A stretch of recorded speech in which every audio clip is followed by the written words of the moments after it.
இந்த ஒரு விஷயம் மட்டும் இன்னைக்கு நடந்துச்சுன்னு வச்சுக்கோங்களேன், வேற லெவல் சம்பவமா இருக்கும். ஏன்னா இந்த ஒரு விஷயத்துக்காக தான் நம்ம இந்த ஒரு வாரம் ஃபுல்லா காத்துக்கிட்டு இருந்தோம். ஏன்னா இந்த சாட்டர்டே சண்டேல இந்த விஷயம் மட்டும் தான் மெயின். என்னன்னு கேட்கிறீங்களா?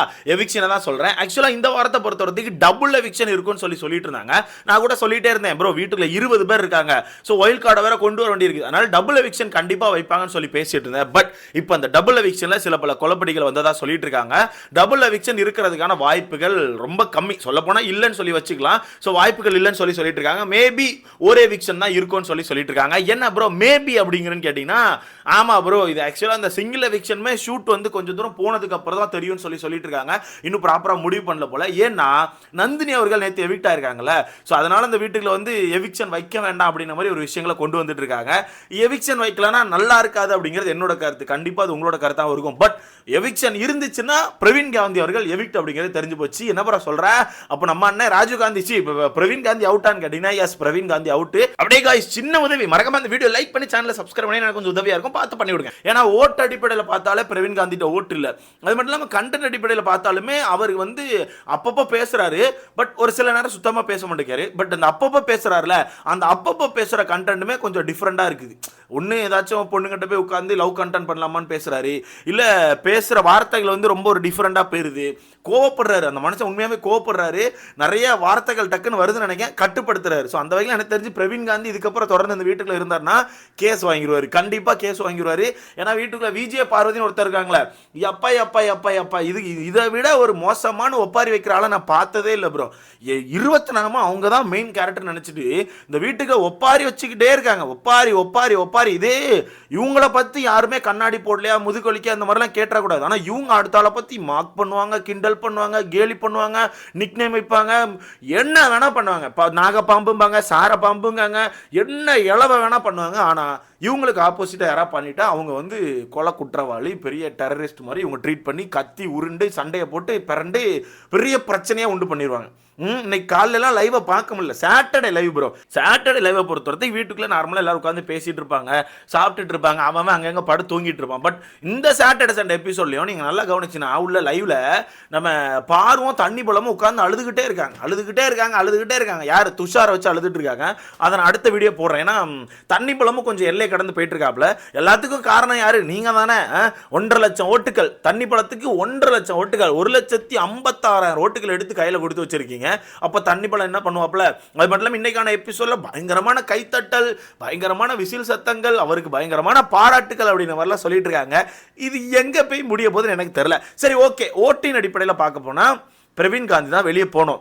ஆனா மேபி லைட்டாக இவங்க ஏதாவது யோசிச்சு கொஞ்சம் டிஃப்ரெண்டாக எவிக்ஷன் வைக்கலாம்னு சொல்லி யோசிச்சாங்கன்னா கலையரசன் வெளியே போவாங்க. சாரி நண்பர்களே, சிங்கி அரசன். ஓகேவா? சிங்கி அரசன் தான் வீட்டை விட்டு வெளியே போவார். என்ன ப்ரோ சொல்கிறேன்னு கேட்டீங்கன்னா, எஸ் இவங்க 2 பேருக்கும் சுத்தமாக ஓட்டுகளே கிடையாது. ஓகேவா? சுத்தமாக ஓட்டுகளே கிடையாது. ஆனால் கண்டென்ட் வைஸ் லைட்டாக பார்க்கும்போது நம்ம பிரவீன் காந்தியாச்சும் சின்னதாக கண்டென்ட் கொடுப்பார். அங்கங்கே பேசுறது, ஏதாவது முடிவுகள் எடுக்கிறது, ஏதாச்சும் வந்து இதில் கலந்துரையாடுறது, இல்லை சண்டையில் போய் சமாதானப்படுத்துறது, இல்லை கதை சொல்கிறது, ஏதாவது ஒரு விஷயத்த பிரவீன் காந்தி பண்ணுறாரு. ஆனால் கலையரசனை பொறுத்தவரை, சாரி காய், சிங்கி அரசனை பொறுத்தவரைக்கு பண்ணுற ஒரே வேலை சிங்கி மட்டும்தான். பாரு ஏதாவது சொல்றாங்களா? ஆமா பாரு நாங்க பார்த்தோம், சிங் சக்கா சக்கிங் சக்கா சிங்னு சிங்கியை மட்டும் தான் தட்டுறான தவிர சிங்கி அரசன் இருந்து ஒரு கண்டென்ட் இல்லை. ஓகேவா? ஸோ என்னை பொறுத்தவரைக்கும் ஓட்டின் அடிப்படையில் பார்க்க போனால் இந்த 2 பேர்ல யாரோ ஒருத்தர் எவிக்ட் ஆக போறாங்க. பட் இப்போ வரைக்கும் வந்திருக்கிறது பிரவீன் காந்தி சொல்றாங்க. பட் ஓட்டு பார்த்துடலாமா? ஓட்டு லிஸ்ட்டை பார்த்தீங்கன்னா நீங்க தாங்க மாட்டீங்க. ஸோ அஃபிஷியலுமே ஆக்சுவலாக சேம் இதே மாதிரி தான் ஆர்டர் இருக்குன்னு சொல்லிட்டு இருக்காங்க. அன்அஃபிஷியல் இருக்க மாதிரி தான். ஸோ அன்அஃபிஷியல் கவனிச்சோன்னா திவாகர் அவர்கள் முதல் இடத்துல இருக்காங்க, 1,56,000 ஓட்டுகள். எப்படி காய்ஸ்? எனக்கு புரியல. இதுக்கு முன்னாடி எந்த ஒரு சீசன்லையுமே முதல் வாரத்தில் எந்த ஒரு நபருமே இவ்வளோ ஓட்டுகள் வாங்கினதில்லை. இவ்வளோ ஓட்டுகள் ஒரு சில பேர் வாங்கியிருப்பாங்க நினைக்கிறேன். 1 லட்சம் ஓட்டுகளை தாண்டி வாங்கியிருப்பாங்க. அந்த நபருமே ஏதாவது சீரியல் ஆக்டர் ஆகட்டும், இல்லைன்னா ஏதாச்சும் செலிபிரிட்டியாக இருக்கட்டும், இந்த மாதிரி தான் இருப்பாங்க. ஓகேவா? ஸோ அதனால ஓட்டுகள் கிடைச்சிரும். பட் முதன்முறையாக மக்கள் மத்தியில் பயங்கரமான ஹர்ட், பயங்கரமான நெகட்டிவ், பயங்கரமான ட்ரோலை வச்சுட்டு இருந்த ஒரு ஆள் வீட்டுக்குள்ள வந்து 1,56,000 ஓட்டுகளை வாங்கியிருக்காரு அப்படிங்கிறது ரொம்ப ஷாக்கிங்காக தான் இருக்குது. அதுக்கு காரணம் யாரு? நீங்க மட்டும் கிடையாது காய்ஸ், வீட்டுக்குள்ள இருக்க ஆட்கள். ஏன்னா நீங்களும் சும்மா தான் இருந்திருப்பீங்க. பட் இந்த வீட்டுக்குள்ள இருக்கவங்க என்ன பண்ணிட்டாங்கன்னா அவரை பிடிச்சி சொரிஞ்சி அவரை பிடிச்சி அடிச்சு ஒரு மாதிரி இது பண்ணி அவரை பெரிய ஆளாக்கிட்டாங்க. இப்போ அவருக்கு பயங்கரமான ஓட்டுகள் வந்து ஃபுல் சிம்பத்தி ஓட்டு. பாவம் இன்னசென்ட், பாவம் நல்லா அமைதியாக தான் இருக்காரு, இவனு தான் தேவையில்லாம அடிக்கிறாங்க. இப்படியே ஓட்டுகள் வந்து 1,50,000 ஓட்டுகள் வாங்கிட்டாங்க. ஆனால் இங்கே ஒரு விஷயத்த சொல்லிக்கிறேன், வரப்போகிற வாரங்கள் அப்படி இருக்காது. கண்டிப்பாக சொல்கிறேன், வரப்போகிற வாரங்கள் அப்படி இருக்காது. கண்டிப்பாக நிறைய டாஸ்க் இருக்கும், ஏகப்பட்ட ஆக்டிவிட்டீஸ் இருக்கும். அந்த டைமில் எனக்கு தெரிஞ்சு தண்ணி போனால் ஸ்லிப் ஆகிறதுக்கான வாய்ப்பு இருக்குது. ஸோ வெயிட் பண்ணி பார்க்கலாம். ஸோ இரண்டாவது இடத்துல ஆதிரை அவர்கள் 1,13,000 ஓட்டுகள். என்னண்ணே இது 1,13,000 ஓட்டுகள் வாங்குற அளவுக்கு ஆதிரை கண்டென்ட் கொடுத்தாங்களா என்ன? ஒரு சில இடங்களில் கரெக்டாக பேசுகிறாங்க, உட்கார வச்சு பேசுறது ஒரு சில இடங்களில் ஓகேவா இருக்குது, கரெக்டாக இருக்குது. நேற்று பிக் பாஸ்க்கு ஆப்போசிட்டில் பண்ணது ரொம்ப மட்டமாக இருந்துச்சு. ஏதோ இவங்க தான் பிக் பாஸ் மாதிரி, பிக் பாஸ் வீட்டுக்குள்ள வந்து உட்கார்ந்துட்டு பிக் பாஸே மதிக்காமல் ரொம்ப ரொம்ப மட்டமான வேலையை பார்த்தாங்க. அந்த விஷயம் எனக்கு சுத்தமாக பிடிக்கல. பட் மற்றபடி ஓரளவு ஆதிரை ஓகே தான். ஆனால் 1,30,000 ஓட்டுகள் எங்கிருந்து வந்துச்சு? பட் ஆதிரை அவர்களுக்கு எனக்கு தெரிஞ்சு சின்னதாக இன்னைக்கு ரோஸ்ட் இருக்கும்னு நினைக்கிறேன் அந்த மாஸ்க்கு கழட்டினதுக்கு. ஸோ வெயிட் பண்ணி பார்க்கலாம். அடுத்த வியானா அவர்கள் ஒரு 84,000 ஓட்டுகள். எப்படி என்ன பண்ணாங்க? ஜெயிலில் உட்காந்துருக்காங்க. ஜெயிலில் உட்காந்துருக்க ஒரு நபருக்கு 84,000 ஓட்டுகள். அப்போ பார்த்துக்கோங்க காய்ஸ், நம்ம எப்படி போயிட்டு இருக்கோம்னு பார்த்துக்கோங்க. வீட்டுக்குள்ளே கண்டென்ட் கொடுக்குறாங்களோ கொடுக்கலையோ என்னமோ தெரியாது, ஆனால் ஓட்டுக்களை வேணால் போட்டுருவோம். ஏன்னா பிடிச்சி போச்சுப்பா ஓட்டுக்களை போடுறான்னு சொல்லிட்டுலாம் போட்டுட்டு இருக்காங்க. ஸோ காய்ஸ், திரும்ப சொல்கிறேன், வரப்போகிற வாரங்களில் அவங்களுக்கான கேம் எல்லாம் பார்த்து ஓட்டுகள் போடுங்க. க்யூட்டாக பண்ணுறாங்க, க்யூட்டாக பேசுகிறாங்க, க்யூட்டாக இதுன்னு ரியாக்ஷன் கொடுக்காங்க. தயவுசெய்து அப்படி ஓட்டுகள் போடாதீங்க.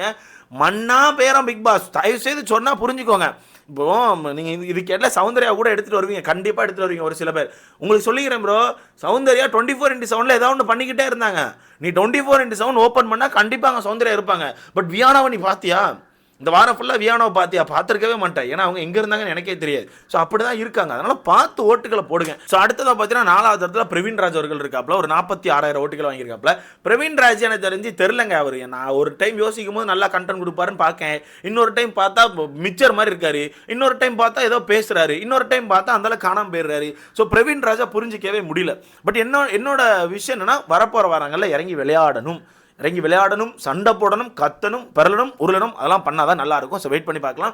அடுத்தது 5வது இடத்துல இருக்குது அப்சரா அவர்கள், 6வது இடத்துல இருக்குது கலையரசன் அவர்கள், 7வது இடத்துல இருக்குது நம்ம பிரவீன் காந்தி அவர்கள். ஸோ இவங்க எல்லாருமே கொஞ்சம் சேம் ஓட்டுகள் தான். 45,000, 42,000, 40,000 ஓட்டுகள் இப்படி தான் வாங்கி வச்சிருக்காங்க.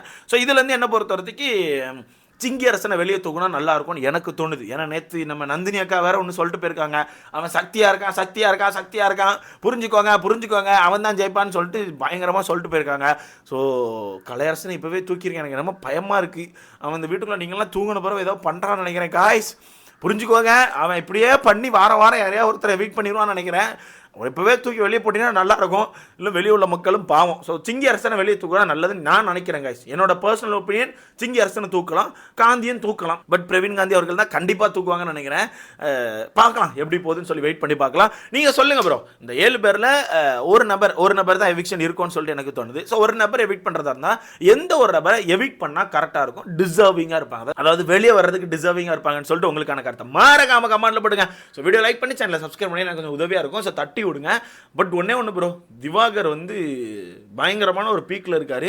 அந்த பீக்கை அப்படியே கொண்டு போனோன்னா விஜே பார்வை விட்டு தள்ளி வரணும். நான் எல்லா வீடியோவில் சொல்கிறது தான், தண்ணி பழத்தை பொறுத்த வரைக்கும் பார்வை விட்டு தள்ளி வந்துட்டாருன்னா பயங்கரமான சப்போர்ட் கிடைக்கும். ஏன்னா அந்த வீட்டுக்குள்ளே யாருமே அவரை வெறுக்க மாட்டேங்காங்க. ஓகேவா, பாரு கூட இருக்கும்போது மட்டும்தான் வெறுக்கிறாங்க. நல்லா கவனிச்சுன்னா தெரியும், பாரு கூட உட்காந்துருக்கும் போது மட்டும்தான் ஏதாவது சண்டையில் குறுக்க போகும்போது எல்லாரும் சேர்ந்து ஏதாவது டக்குன்னு கத்துறாங்க.